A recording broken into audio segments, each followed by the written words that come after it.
I just wanted to ask you first, were you excited to come back to the character of Martha Kent? I was. I felt a bit like a repertory theater reuniting to just reuniting. It was nice. I was amazed also by Henry and how he was even bigger than when we saw him on Superman 1. And he said, well, yeah, I got in shape, but then this time I decided to keep it. It's harder to get in shape than to keep it. So he got even bigger. I was like, oh my God, you don't need the costume. Just paint your body blue. So speaking of how things have moved on, where is Martha in her life now in the second movie? Well, I mean, she's a widow and she's sort of had to reinvent her life. And she got a job. And the Sears where she worked was destroyed in the first film. So now she's working at a coffee shop and, as I say, slinging hash or, But she gets to watch her son on TV. He's on the news, and she can sort of track what's happening in terms of how people are reacting to his powers and becoming more and more uncomfortable with him. And is she concerned about that?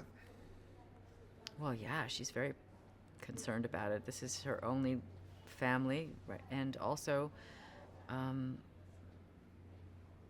don't know. I think she's always a little bit worried about I don't want to say his naivete, but his altruism might be overly. I don't think he doesn't understand how vulnerable he might be to human nature, which he is not human, but that people want to destroy what they build up. We made you and we'll break you. We say you're so great, and then we resent the hell out of you for it. So her son may be Superman, but he still goes to his mother for advice. Well, I'm not sure if he came for advice. I think he came for consolation.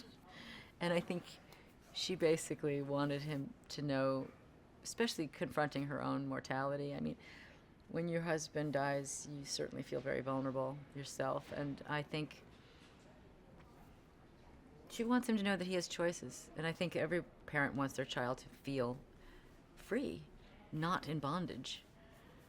It's funny that you'd think of Superman as trapped in that role, and she sees him as a person who's free to make decisions. And how did you see Henry the second time around, apart from being buff and strong? How did you see him as an actor and returning to the role? What was it like to shoot those scenes with him? It's funny. I don't know if we're going for humor or not, but I am. I mean, he's so tall that sometimes I couldn't see his response to what I was saying because he's just way up there. And but no, seeing the movie, I could see everything.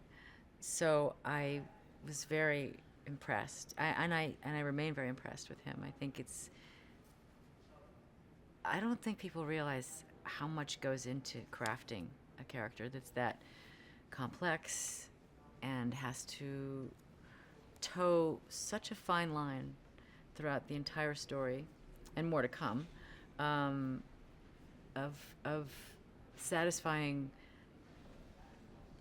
what's humorous, what's deadly serious, where he's vulnerable, where he's impervious, where he's surprised. He's not, you know what I mean? Anyway, many layers. I don't think people realize also the amount of work that goes into making a movie like this. And in that sense, what can you say about a filmmaker like Zack Snyder? I couldn't say enough about it. I'm not sure if I'm even qualified, because I'd have to spend a year with him just to see how the hell he comes up with such detail to fill it in and flesh it out and give every department their orders to bring to life what he's lived with and what he's envisioned. And I sometimes the scenes will be redacted because you just don't want to print it. You want to keep it a secret. And so I'd have to literally just get it from the horse's mouth. So tell me what this scene is and what happens in it so that I can envision it and work on it before we go to film it, because you don't just show up. You know, it's not it.